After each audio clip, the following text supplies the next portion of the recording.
नमस्कार, आप देख रहे हैं ब्रेकिंग बिहार। देखिए, राजनीति में मर्यादाएं अब तार तार हो रही हैं।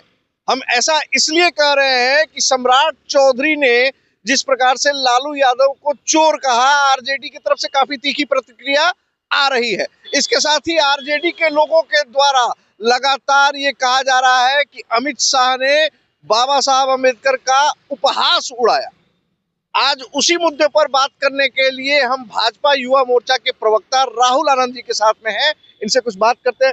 राहुल जी, बाबा साहब अम्बेडकर का उपहास उड़ाया अमित शाह ने और कांग्रेस के कार्यालय सदाकत आश्रम को घेरने के लिए आप लोग पहुंच गए। ये तो वही बात हो गया कि उल्टा चोर कोतवाल को डांटे।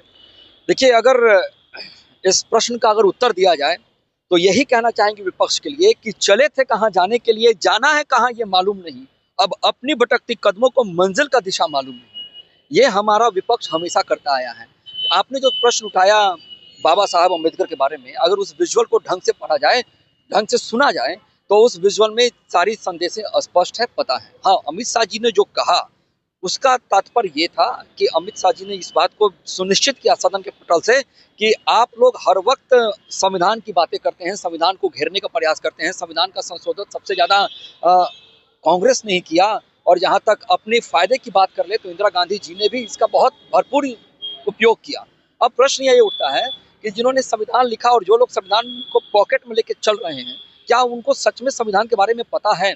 अगर पता होता तो 370 की बातें हो गई होती बहुत पहले। अगर पता होता तो हिंदुओं को जो प्लेसेस ऑफ वर्शिप एक्ट है जो बनाया गया, उसके ऊपर कब का ये निदान हो चुका होता। अगर ये पता होता तो आर्टिकल 35A ये कब का संविधान से हट गया होता। अगर पता होता तो आर्टिकल 30 और आर्टिकल 30A, जो आर्टिकल 30 जो मुसलमानों को खास करके ये कहता है कि आप अपने धर्म का प्रचार कर सकते हैं, लेकिन हिंदुओं को कहता है कि आप नहीं कर सकते हैं 30A। आपने कहा कि हम वहाँ क्यों गए?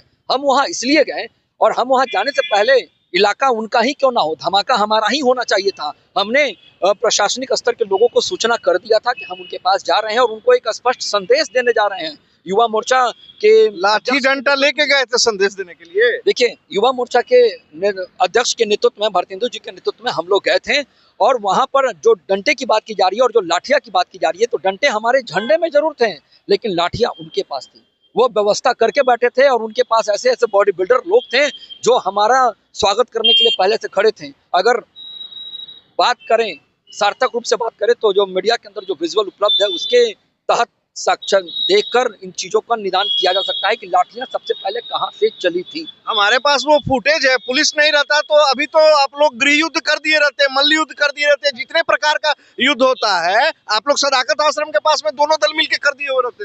देखिए, सबसे बड़ी बात यह है कि भारतीय जनता पार्टी का जो संस्कार है वो सबसे पहले बताता है हमें कि nation first, second yourself, third party. ये हमें बताती है, हमेशा पार्टी हमें बताती है। अगर उसकी हम बात करें, शिष्टाचार की बात करें, तो मैं आपको बता दूं कि हमने कभी भी कोई भी शिष्टाचार को तोड़ा नहीं है। हमने हमेशा जोड़ने का प्रयास किया है। अरे अमित शाह राहुल जी कहे ना कि बाबा साहेब बाबा साहेब बाबा साहेब, इतना नाम अगर आप भगवान का लिए रहते तो स्वर्ग मिलता। तो ये बार बार इस तरीके से बाबा साहब का आप नाम ले रहे हैं तो विरोधी तो सही बात कर रहे हैं, आप पर आरोप लगा रहे हैं कि आप बाबा साहब को उपहास उड़ा रहे हैं। देखिए, अगर इसके ऊपर बात किया जाए तो मैं यही बोलना चाहूंगा कि कांग्रेस का जो स्वभाव रहा है, कांग्रेस के जो देश के प्रतिपक्ष के जो बड़े नेता हैं, उनको लीटर और किलो में फर्क नहीं पता है। तो ये जो बाबा साहेब की जो बात हुई है, उसके आगे की बातें क्या हुई थी उस पर वो नहीं गए।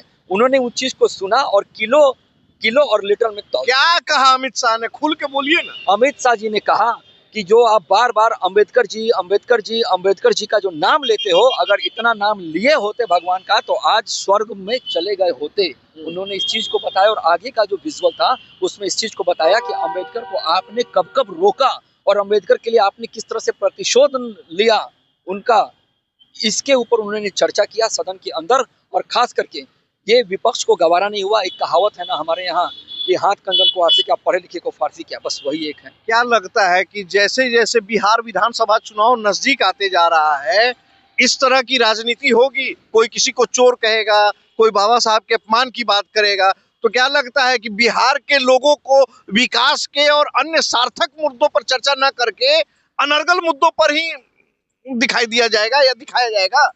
जब हम कहते हैं सबका साथ सबका विकास सबका सम्मान, उसमें हमारे पूरे बिहार प्रदेश जो 13-14 करोड़ की जो जनता है वो, और हमारे देश के 142 करोड़ जनता का संबोधन करते हैं। कभी आपने इस चीज़ को सुना क्या कि माननीय मोदी जी ने इस बात को कहा हो कि हमारे देश के 100 करोड़ जो हिंदू हैं हम उन्हीं के लिए काम करेंगे? कभी नहीं कहा। हाँ, लेकिन अगर कोई बच्चा उटपटांग बातें करता है, उटपटांग हरकतें करता है, तो उसको कान पकड़ के उसको रास्ता दिखाना भी जरूरी है, ताकि वो शिष्टाचार का पालन करे और शिष्टाचार सीखे, ताकि वो आने वाले समय में डिसिप्लिन की वजह से वो अपने आप में चेंजेस लाए और चेंजेस लाकर वो धर्म की रक्षा करे या सदन की रक्षा करे या कानून बनाकर देश की रक्षा करे। देखिए, तो यही कान पकड़कर शायद शिष्टाचार सिखाने राहुल आनंद अपने युवा मोर्चा के साथियों के साथ सदाकत आश्रम को कूच किए थे।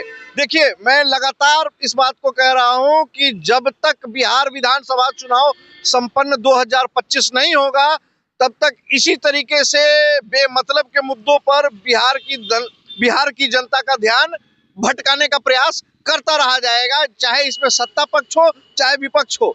लगातार इस तरह की खबरें आती रहेगी, राजनीतिक शुचिता का हनन होता रहेगा।